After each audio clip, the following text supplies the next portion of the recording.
Welcome back to the StormTable. It has been a while since my last video, something like 470 days since last I uploaded to YouTube. I've taken a lot of pictures in this last year and a half, so I thought I'd put them in a video and share with you kind of what I've been up to. And I'm trying a new format here with the videos, adding kind of an audio commentary, so we'll see how that works out. In that time, I cleaned out some space in my garage and created two tables. One table dedicated to terrain only and to have a game board on top at all times, so that when someone comes over, a game can be started, with relatively small setup time. Just, here's the terrain, here's the board, let's just play a game, and hopefully we'll get more games in. Turned out it really didn't over the year, but that's another story. And one table is completely dedicated to painting miniatures, crafting, building more terrain, and just stuff that I can start and not have to worry about packing back up if I don't finish right away. Here's my Infinity figures. I've been working on the Japanese sectorial of the Yujin army. Been painting them up as in the style you see on the website with the red and the black. I created a display base for them, but it turned out that it was too narrow when I was taking pictures, so I'm going to have to go back and make that a little bit wider. Started adding some ninjas to my army to help round it out and give me that TO camouflage. Some of them turned out okay, and this guy, he turned out well. I really liked how he turned out.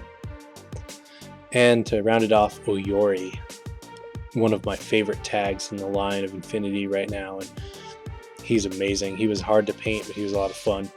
Haven't quite figured out how to shade white very well, but one of these days I will. Now let's take a look at the DM screen I made for my Infinity game. Basically the same concept as an RPG DM screen, but just for Wargaming. So it has all the charts and all the information, and it has cool artwork on the other side. And when I was younger, I played a lot of Star Trek customizable card game, and I've always had the idea of combining the micro machines from that time and the Star Trek cards and kind of just creating a very visual tactical game. Haven't quite got there yet, but HeroClix has been releasing some Star Trek miniatures, so I've been collecting those. The ultimate goal is to recreate that scene from Deep Space Nine where the Dominion, Cardassians, and the Breen are attacking the Federation, the Romulans, the Klingons, and I'm getting closer. I'm not quite there yet, but as you can see, there's a few of the ships.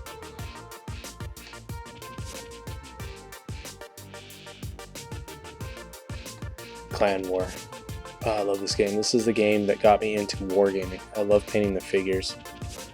I really hope that one day that Legends of the Five Rings will release like a source book or something for just large-scale tactical battles using the old Clan War figures.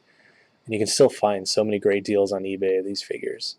These figures I love to paint as a warm-up, so when I'm about to paint some Infinity figures, I will grab like a Goblin or just one of the lesser Onis or something and just paint them up real quick because they're fun to paint, they're quick to paint, they're easy to paint. There's the display stand I was talking about earlier, and I think I was working on some Crab Clan figures right there.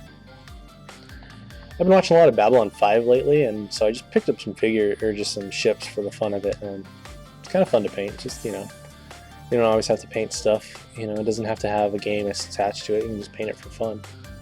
And onto all the terrain that I've been building.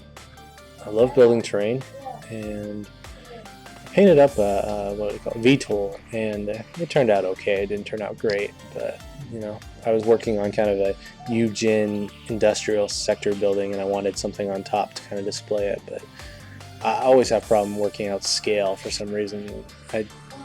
Scale is probably the hardest thing a terrain maker faces.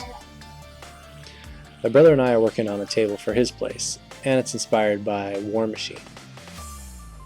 Basically, we're taking it for our Infinity games, and we're using the concept that it's a Pan-Oceania planet, so it has that medieval feel, and on the outskirt of that planet, on the settlements on the outskirt, they're using stone and wood. They're living off the land. The steel and the future technology is kind of main to the central part of the planet, but on the outskirts you're going to get these ruined medieval fantasy buildings, and of course they're going to be ruined because of all these invading armies and the combined army and just things crashing through them. And when you're building terrain, building a ruined building is so much more forgiving than building a pristine building. For whatever reason, ruined buildings sell better to the eye. You look at it and you're like, yep, that works. That's a ruined building at that size. And for whatever reason, your eye can pick up. When you do pristine buildings, if you don't spend a lot of time on them, it doesn't sell that scale.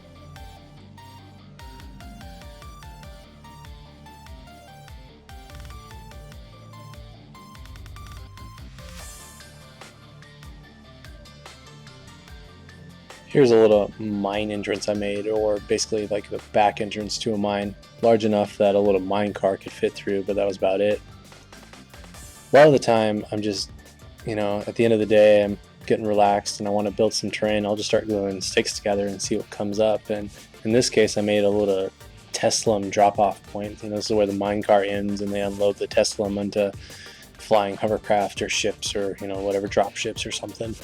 And I thought this would be a good objective point, and maybe you're either guarding the Tesla or you're trying to steal it or something. And those are my little Tesla blocks. I created some urban walls for my futuristic terrain table, just pieces that I can place in between the buildings, that kind of ruined walls that have been destroyed, concrete slabs that have seen a few HMG fire, some missile launcher fire, and even a tag can kind of hide behind them. So those are nice pieces. Can't wait to get them on the game board. I just recently finished those. And for the most part, that's what I've been doing for the last year. Thanks for watching. Stay tuned, I'll be making some more videos here soon.